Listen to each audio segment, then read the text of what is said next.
Give them a warm welcome. Okay, God bless.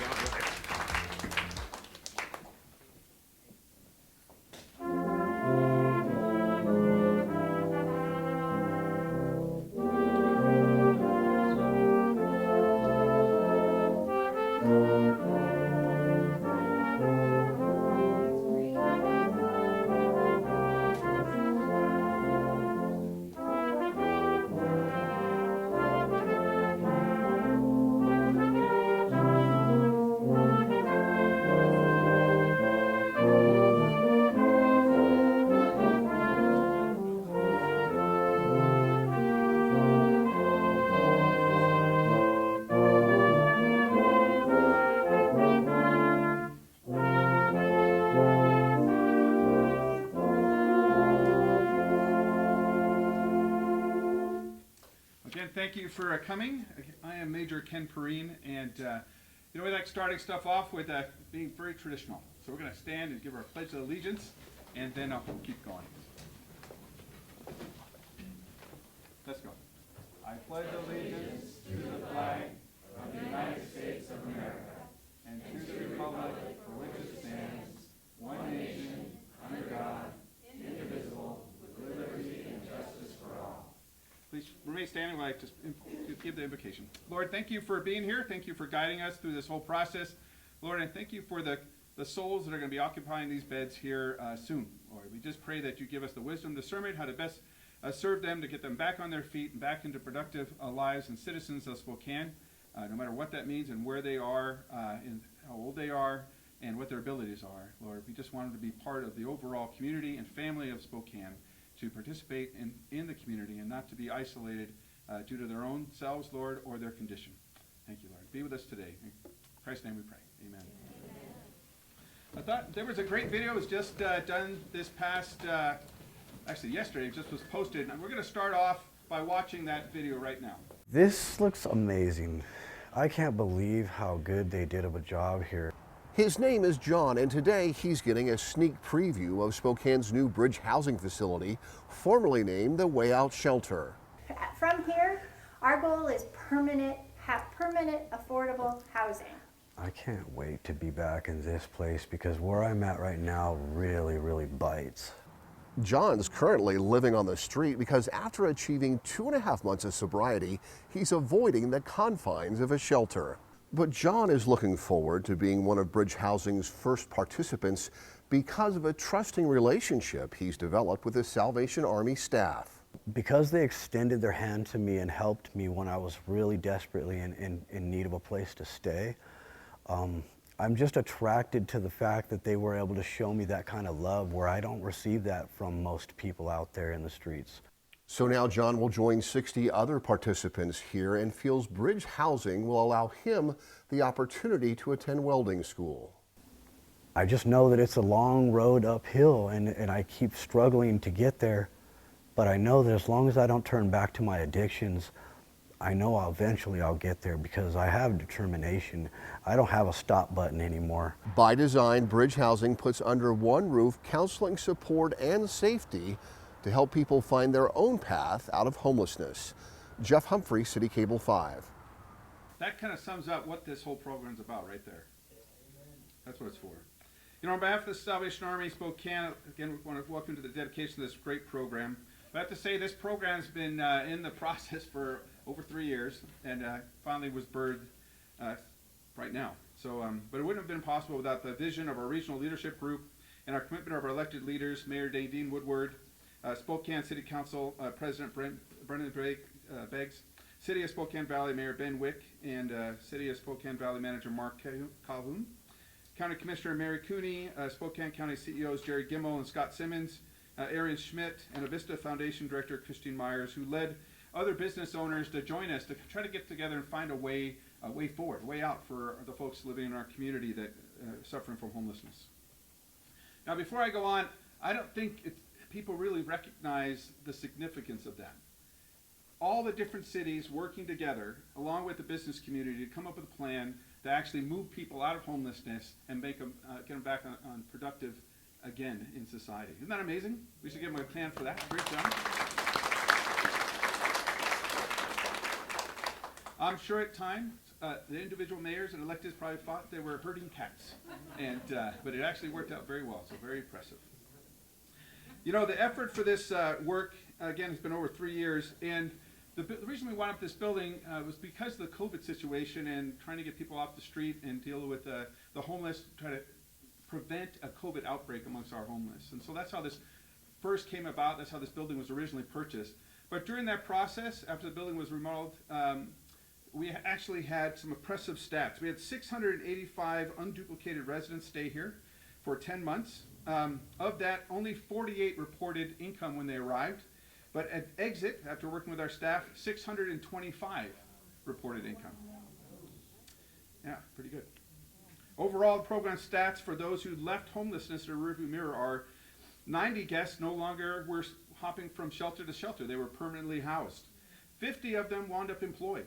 Now, I want to remind us, the purpose of the last shelter was not the purpose of the shelter we're moving into.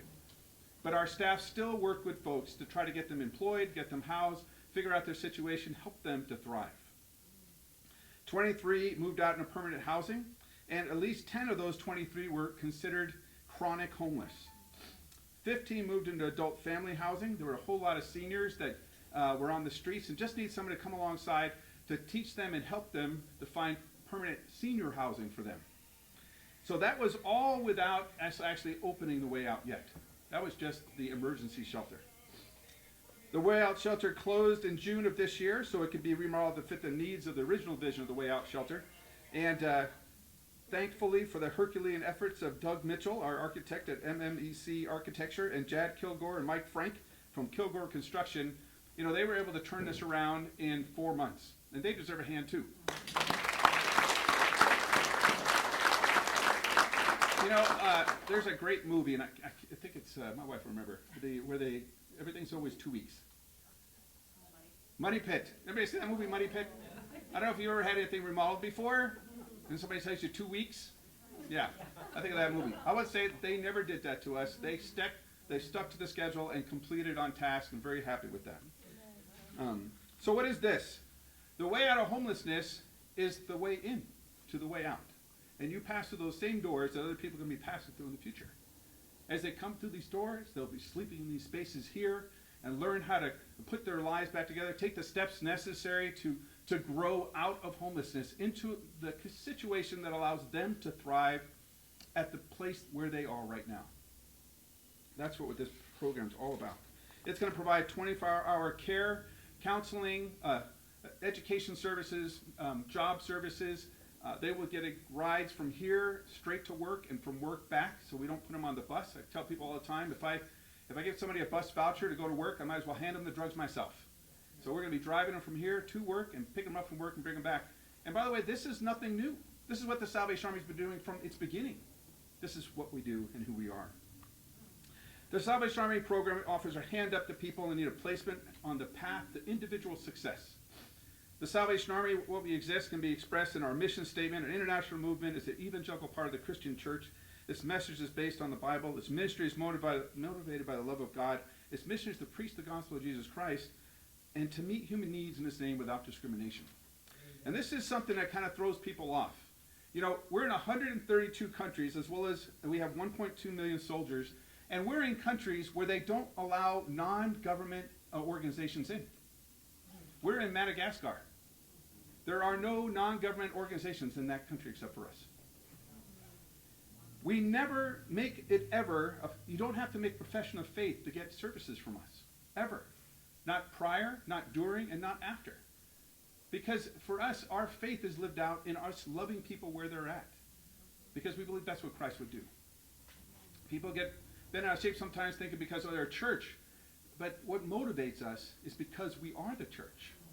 That's where the motivation comes from.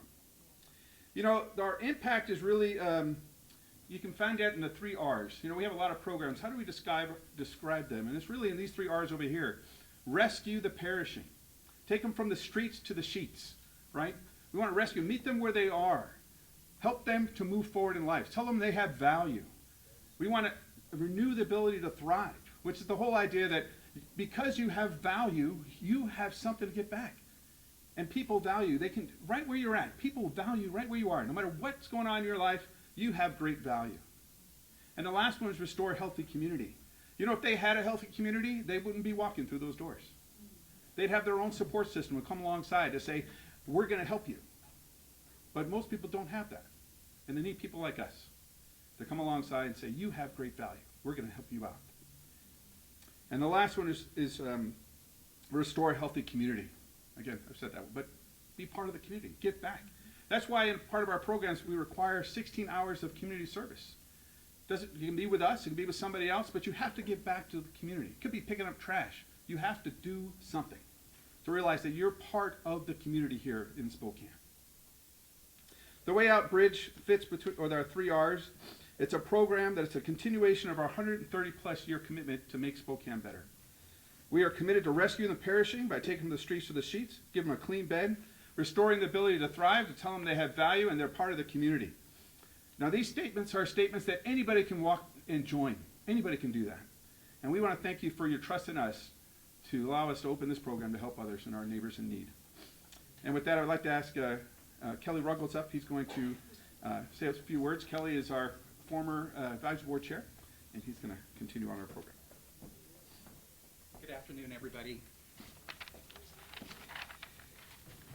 You know, we stand at a unique time in the 130-year ministry of the Salvation Army in Spokane.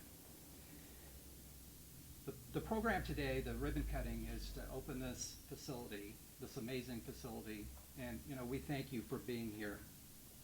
As Ken said, the vision and the steps to this operation have taken more than 3 years from conception to where we are today. And this program is unique, and I want to emphasize this because it brings together the main stakeholders in the county and local businesses working together, which we all need more of today, to fund the operations of this particular program. Now soon, hundreds of people are going to walk through that door, and they're going to find a place for rescue, as Ken said, a path to renew their ability to thrive and to re-enter the community. That's our end result that we're looking for. The Way Out Shelter or Way Out program offers a path from homelessness into stable housing. And as Ken said, that's what we do. I have some people I need to introduce. We have a lot of special people here today. We have 3 speakers, I believe, and I'm going to mention them first, and then some other people that are here as well. So representing Spokane, we have Mayor Nadine Woodward. Representing Spokane Valley, Mayor Ben Wick. Representing the county, we have Commissioner Mary Cooney. We also have some Salvation Army people here that we want to recognize. We have our Doug Riley is here, and he's overall responsibility for the 13 western states. And as Ken explained, most people don't understand how big the Salvation Army is, but it's big, and there's a lot of things going on. We also have Lieutenant Colonel Cindy and Tim Foley, and they're the divisional commanders for Washington, Idaho, and I think northern Montana. We also have representing Congressman Kathy McBoris Rogers, we have Patrick Bell here today, I believe. We have Spokane City Council President Brianne Briggs, Spokane Valley City Council member and Deputy Mayor Brandy Petz. Hopefully I said that name correctly. Did I miss anybody? City Council member Betsy Wilkerson. Yes. Hi, Betsy Wilkerson. Sorry, anybody else? I think we should get everybody credit, all the work that was done here. So I would like to say also, I would like to personally thank all the work that went on behind the scenes, that you see the results here.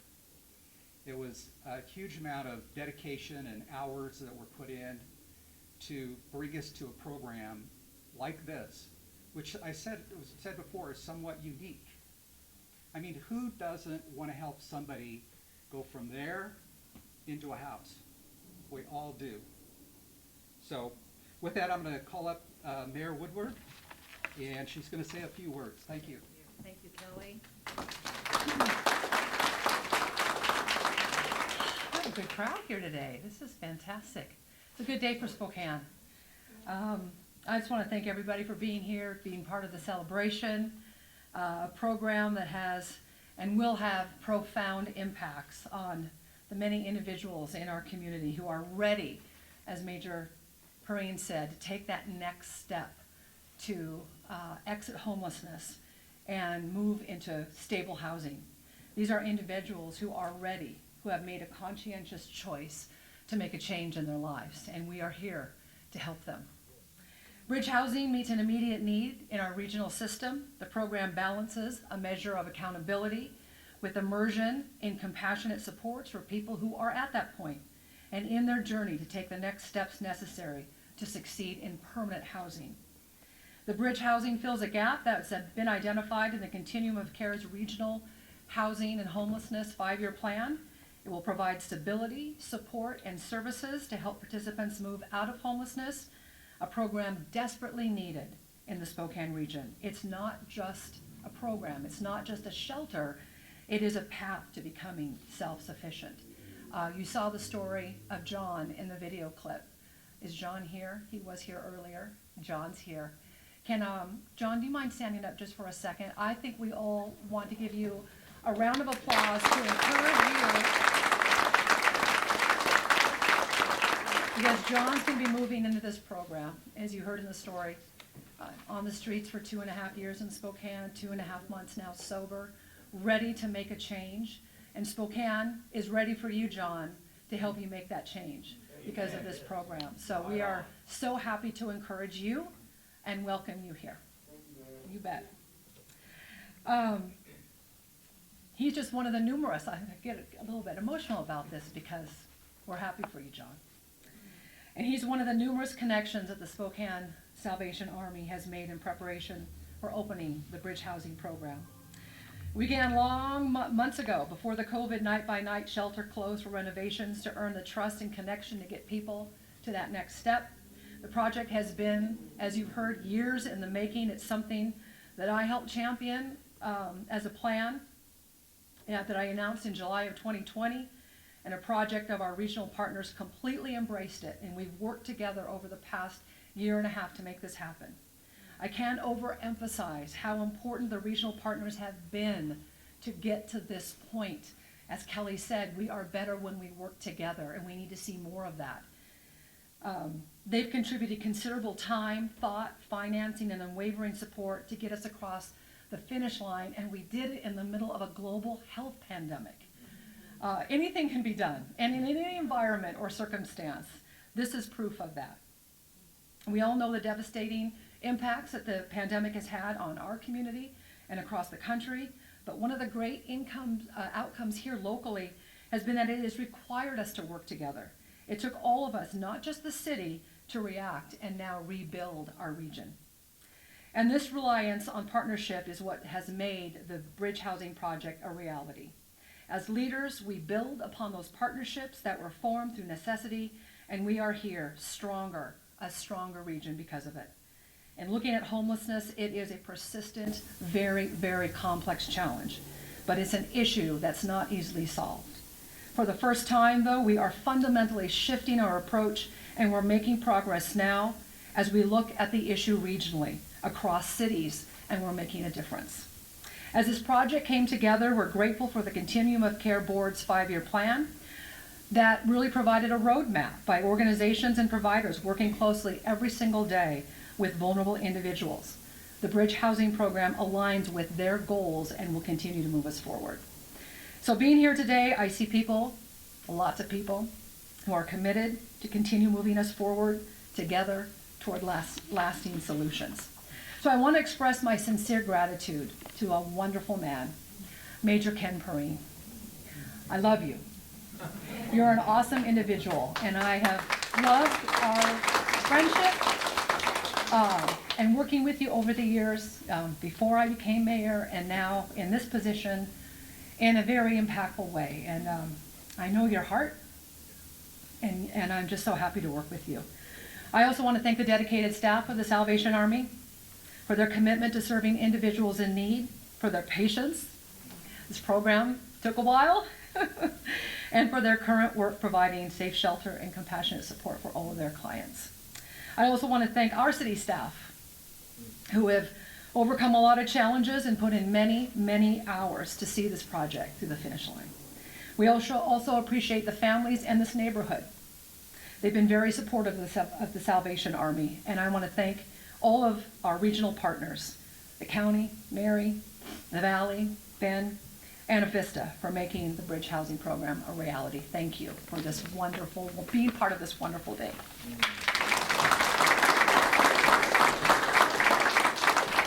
Thank you.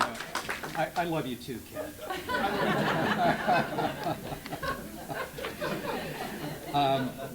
Next, we have, our next speaker is Spokane Valley Mayor Ben Wick. Oh, I'm sorry. We have a pitch hitter? But that's no, he's not here. He's not able to attend. Okay, and you are? So I'm county commissioner, so I'm just. Okay, come on up. Okay, sorry about that. No problem.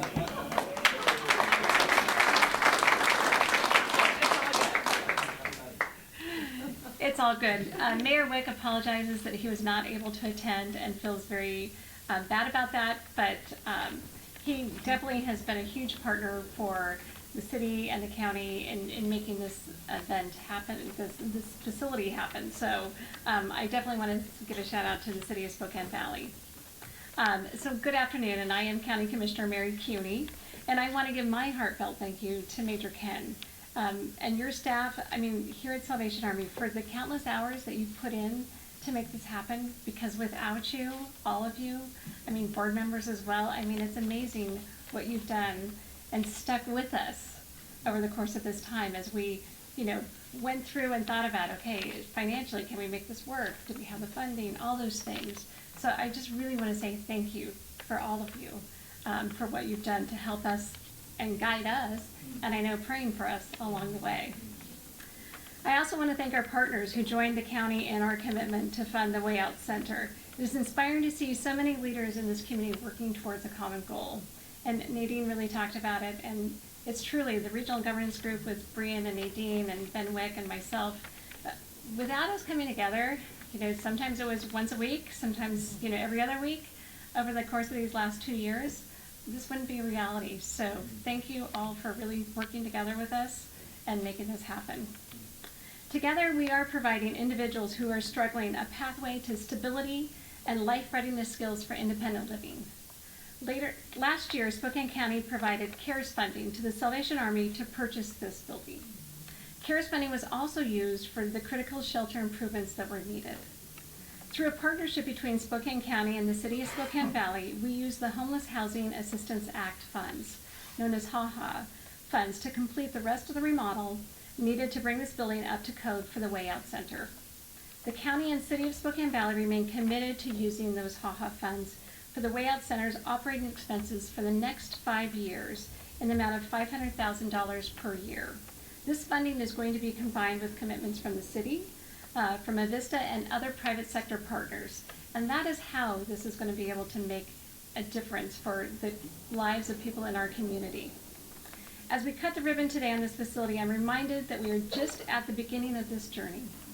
There are so many successes ahead, and I'm excited for the benefits yet to come for so many in our community. One aspect of this facility that is so special that we now have in place here for Spokane County is where someone has access to the tools to help them break that cycle of homelessness. It is comforting to be in a place that provides such hope. And I just want to say thank you to the Salvation Army, to all of you, for bringing hope to those individuals in our community.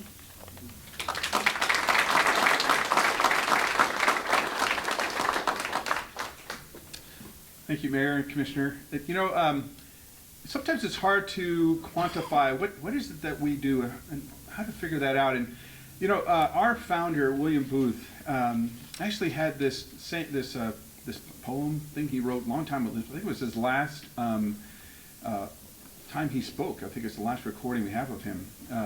But it's called "We Fight," and so we actually did this last year. I just want to play this for you, and then Lieutenant Colonel Cindy Foley will come up after this video is over.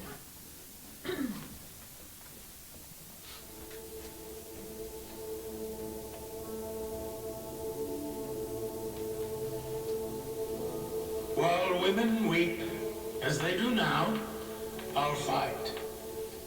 While little children go hungry, as they do now, I'll fight.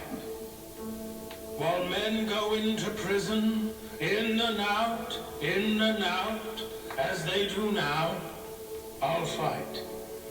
Where there is a drunkard left, where there is a poor lost girl upon the streets, where there remains one dark soul without the light of God, I'll fight. I'll fight to the very end. While families go hungry, as they do now, I'll fight. While workers see their jobs disappear as they do now, I'll fight. As the lonely sleep on beds of concrete, night after night, as they do now, I'll fight. While sickness spreads fear, While caregivers grow weary, While love is kept distant, while parents fear for children, And children fear for parents, as they do now, I'll fight. I'll fight for families. I'll fight for the vulnerable. I'll fight for heroes, for joy. for hope, for good, While light can banish darkness. while love can change lives. While I can make a difference, as I can now, I'll fight. I'll fight. I'll fight to the bitter end.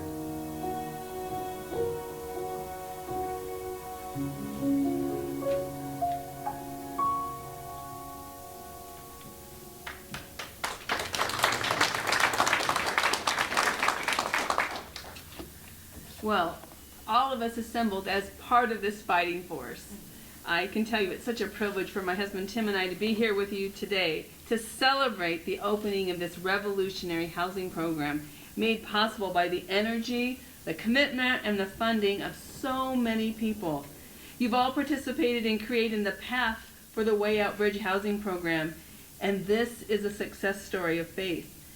You've succeeded because of your faith in a higher purpose, your faith in each other and in the community, and perhaps most importantly, your faith in the lasting power of redemption for all people, no matter how lost they may have become.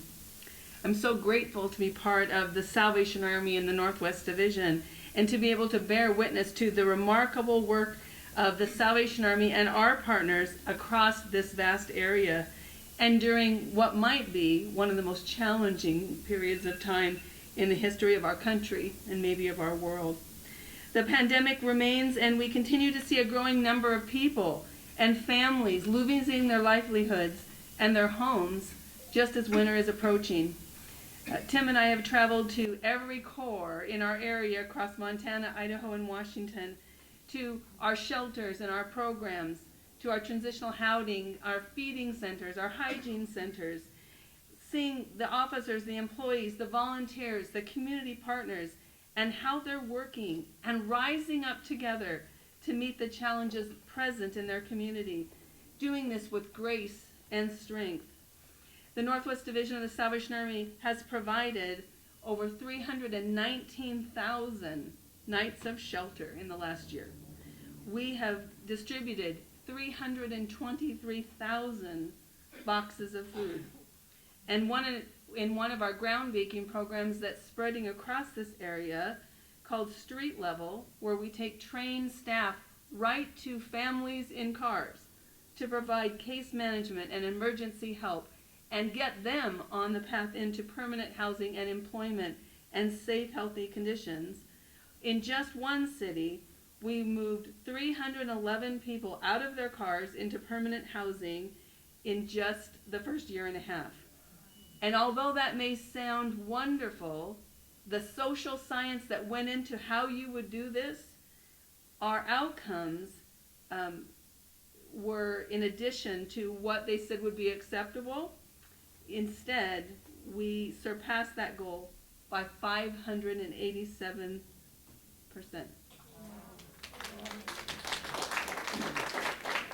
The Salvation Army in this area is known for innovative service for those who are at the crossroads of despair and disbelief. And the Way Out Bridge housing program continues this history of innovative service by empowering people and families to overcome barriers to permanent housing because of whatever their personal issues are.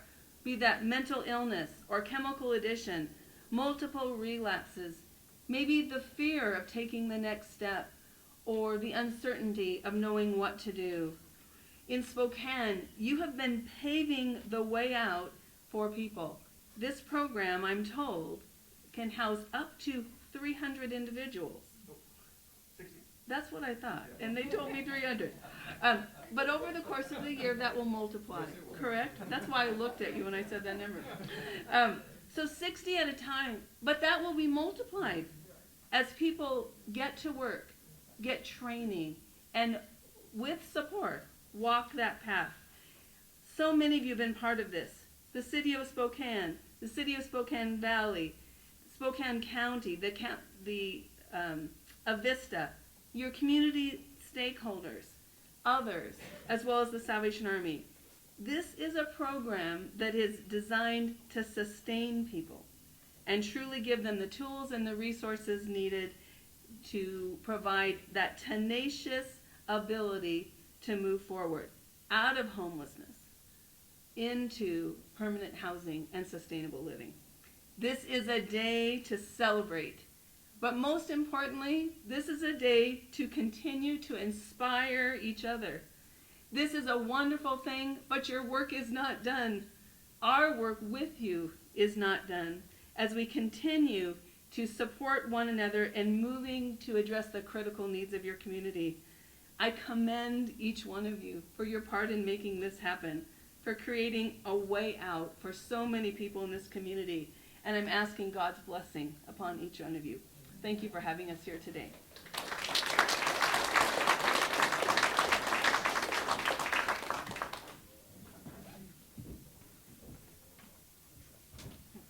Good afternoon. I'm Major Jenny Perrine, and I would like to say I too really love Major Ken.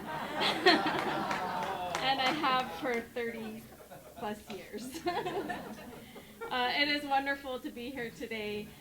You've heard the motivation that drives us in the things that we do. We've heard the I'll Fight speech that our founder gave us. And in the Salvation Army, we have some prolific music writers. And we have two gentlemen who wrote a song. Each one of them, in their own right, became general of the Salvation Army. And they wrote together, one the words and one the music, of this song, Someone Cares. And 3 years ago, when we opened Evangeline's house, a trio of us sang this song. Today, I'm going to attempt to sing it on my own. But I want to draw your attention to the second verse. It says, "Ours is not a distant God, remote, unfeeling, who is careless of our loneliness and pain. Through the ministry of men, he gives his healing. In their dedicated hands, brings hope again." And that's our mission, that we be the hands and the feet of Christ here. And so I'd like to sing this for us today.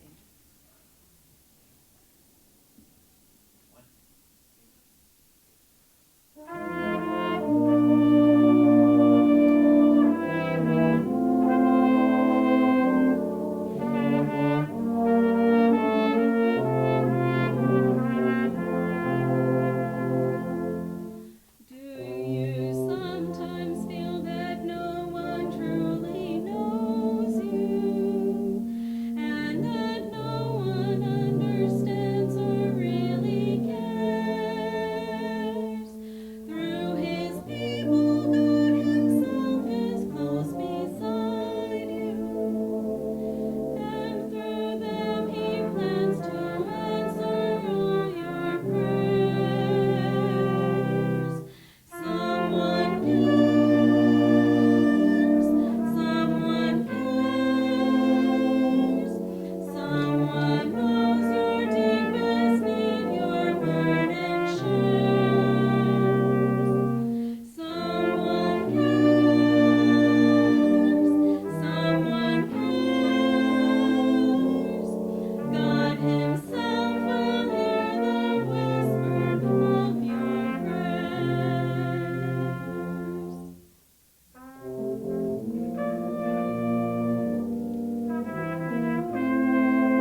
Someone cares.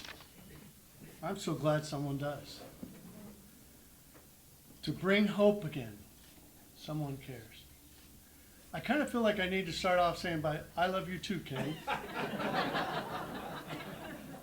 I say that jokingly, but you need to understand, as a territorial commander of the Salvation Army in this Western Territory, to come and hear literally officials and people say that with meaning and knowing it and hearing it, it means a lot. The relationship that the Army has with those we work with is very important to us. And to have that kind of caring relationship where you can actually say that, I appreciate that, Mayor, I appreciate that, Superintendent. For that is truly what the kind of relationship we want. I just wish I could take you back to LA. You know, well, I'm talking about all of them. You know, we could use a mayor that, you know.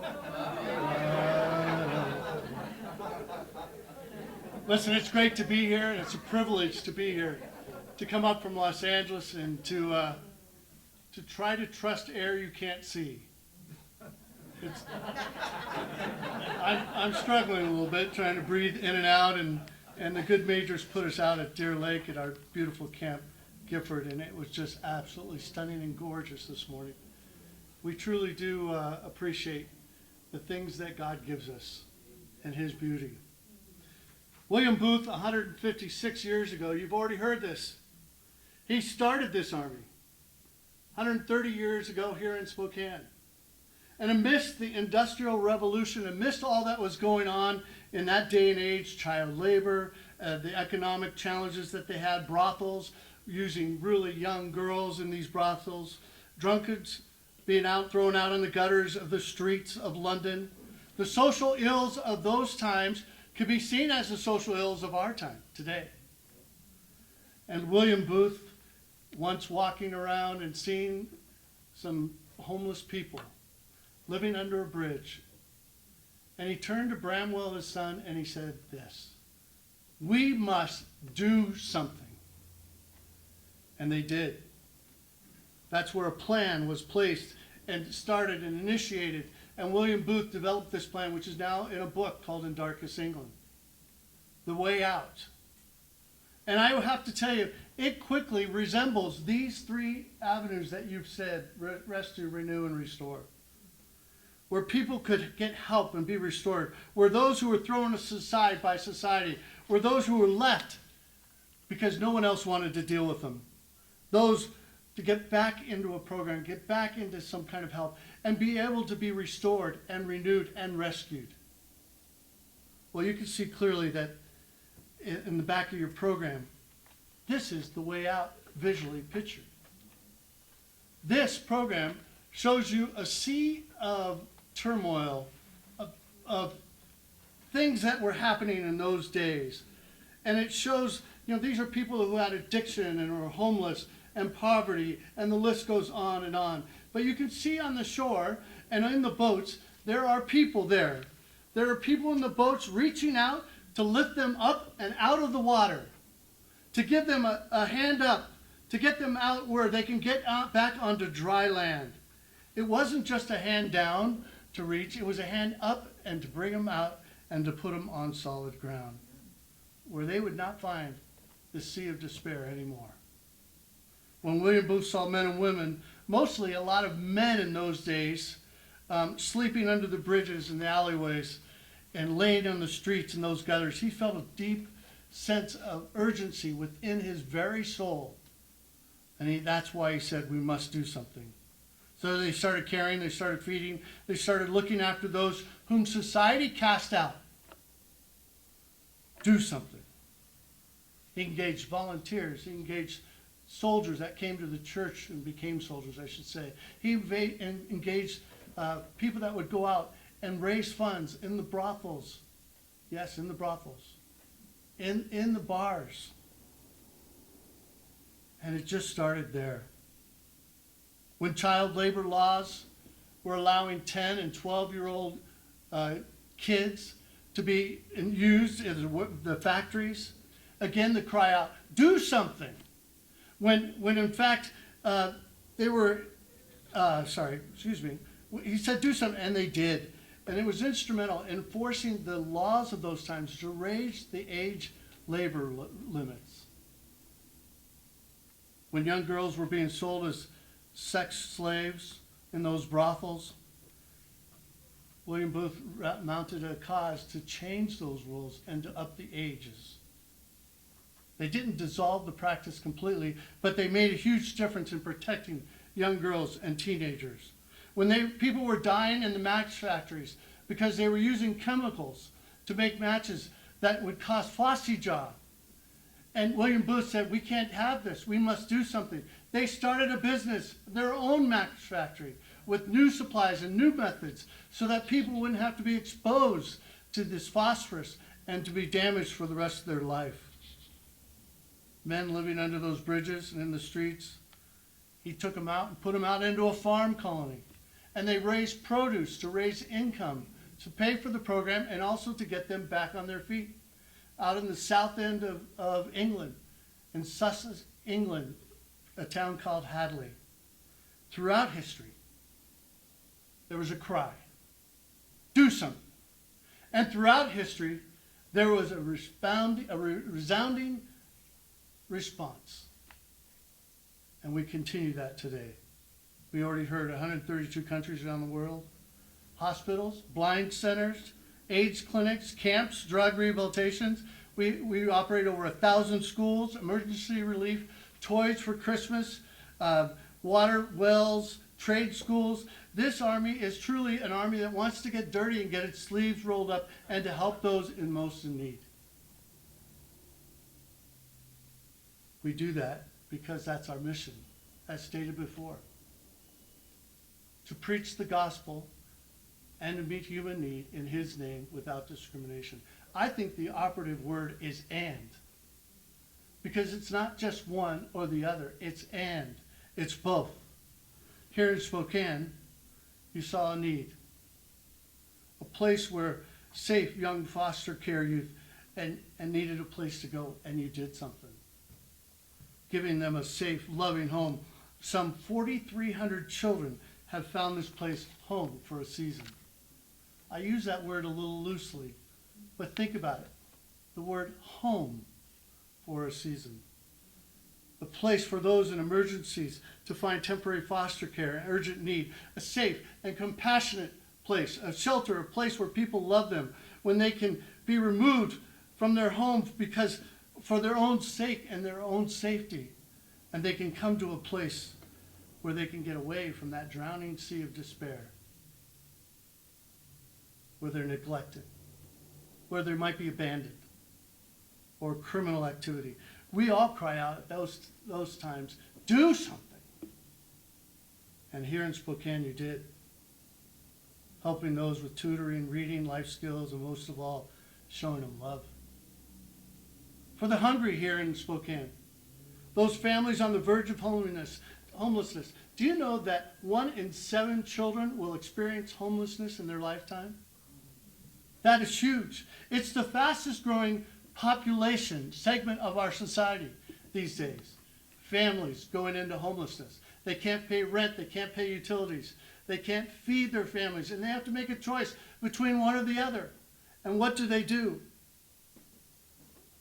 Do something cries out in our community. And 16,000 nights you provided for a safe bed for families. And beautiful little studio apartments.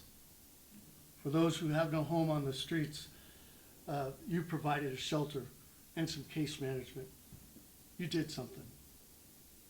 When young mothers were in need of a place to go because they were shunned by society, we had a Booth home back in the day, back on Garland, I think, Street.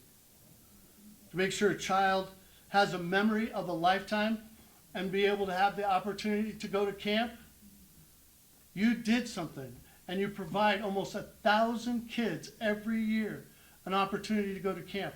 And I can't tell you, but I know for a fact that every kid that goes to camp has a memory that they'll remember for a lifetime, and they will be saying, I went to Camp Gifford.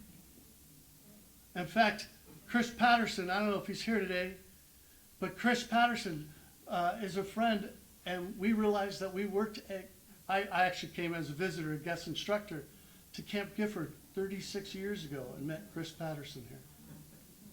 We won't tell you about those times. We didn't know each other then. And someday, if you want to know, I'll tell you what his nickname was at camp. For men and women who have drug addiction problems, we got to do something. And we are. The Salvation Army has over 100 rehab centers across America with a success rate of about 33%, which is extremely high. It's higher than many other institutions. Betty Ford Clinic, which might have 6 or 8%. The Salvation Army's success rate for drug rehabilitation is 33%. A place where people can go and change their life and change their family's life. It's a ripple effect for generations and generations. For those children and adults who would not have the same opportunities as others, they can go to the Salvation Army Community Center, enjoy recreation, enjoy music, and enjoy scouting programs, and adults, for Bible study. Do something, and we have. You see, part of this plan is the city of Spokane, the valley, and the county, as well as the Vista, as we mentioned. You came together and you did something. And it's a great thing to see that these people will get some help, some counseling, life skills, education, advocacy, health services, the whole continuum of care that will be made available to them. And you folks are here today. You're here today because you came together to make this happen. You did something. And we are grateful. And I just want you to think of the thousands of people over the course of time who will come through those doors. And they'll be grateful for people who sit in this room today. Those who've given of their time already and the efforts to get this accomplished. Those who might volunteer here. Those who might not be able to volunteer but might donate to make sure that others get something that they need. Think of those lives. Think of the goodness of God and having a place like this where people can come because of the cry to do something. I'm going to give you one little story. It's a story that I heard here in Spokane about a little girl named Jamie. She was 11-year-old, and her sister were taken away from their father because the father had raped her. She came to Sally's house. She was unsure of the people. She was unsure of the staff. She didn't want to get too close to anybody. She came with a backpack because that's all she had and cared about, what she could put inside that backpack. She came about 2 weeks shy of her 12th birthday. So the staff brought her in. They gave her a clean room. They gave her new clothes. They started to show love and respect to this young little couple, these two girls. And she started to relax and realize that they really cared. The shock came this one day when she said that they asked her, one of the staff came up and asked her, "What do you want for your birthday? What kind of cake do you want?" She was shocked and stunned by that event because she's never had a birthday, never had a birthday party. Later on, when she was talking with her attorneys, lawyers, and case management, she should have been talking to them probably about the trauma that she had been through. But instead, she was talking about the excitement of the fact that she was going to have a birthday party, her first one ever. Well, the staff did it up. They did it well. Decorations, cake, everything. And Jamie had a birthday party at the Salvation Army. Her first one. It was wonderful. And I have to tell you, you just have to picture it. This 12-year-old girl about to blow out a candle, and they say something like this: "Make a wish." And in all of our minds, we wonder what that girl wished that day. Aren't you glad? Aren't you glad somebody responded? Aren't you glad somebody did something? Do something. Well, this army will continue to fight. We'll continue to fight the social ills of society. We'll continue to do our part. We will fight.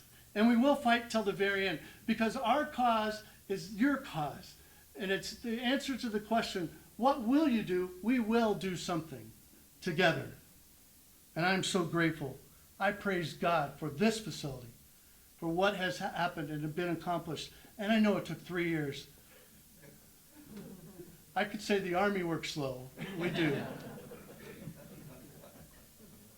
But it's possible. And it's now happening. And it's real. And we're going to have stories like Jasmine's, story after story. We're going to have people like John. My goodness, John, you said it all for us. When you said this, you were avoiding going into the shelters because you didn't trust them. But you're coming in here because of the trusting relationship that you had, and they extended a hand of love to you. Ladies and gentlemen, we dedicate a lot of things in the Salvation Army. 88 times dedication, the word dedication is used in the Bible. We use it for places, for people, for things, for altars, for tabernacles, for, everything that you can think of in the Bible. They use the word dedication. Why? Because it sets it apart for a sacred cause. We believe by dedicating this facility today, we are setting it apart for a sacred cause, for those who come in this door, people like John. So it's a blessing to be here today, and I am truly grateful. And I say to all of you that have been a part of it, enjoy the blessing. Enjoy the fact that you've been a part of this. Enjoy the fact that you will be able to come back and see people whose lives have been changed forever because you did something. Now you need to understand, there's two things to a blessing. There's a blessing to give, and you have given. But there's also a blessing to receive and to pass it on. So we dedicate this building and all who enter into it, knowing that God has set it aside to bring hope to those who may not have any. Praise be to God today. Praise be to God. I'm going to ask Major Jenny if she would come up and say a prayer of dedication.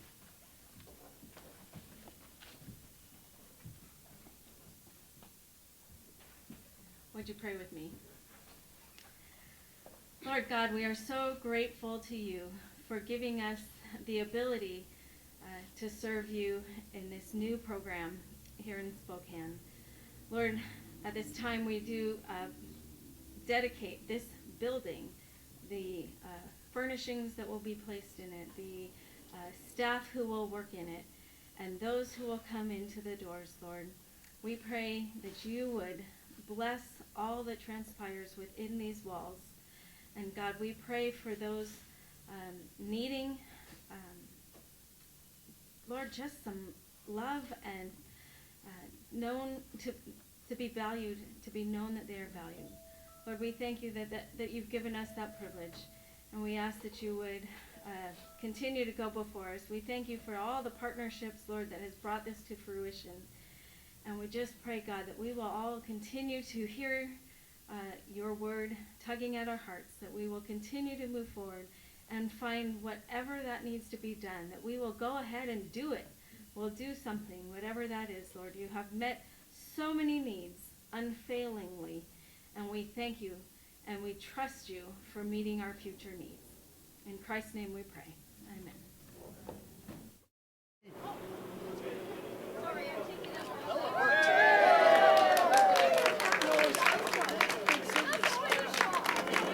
Thank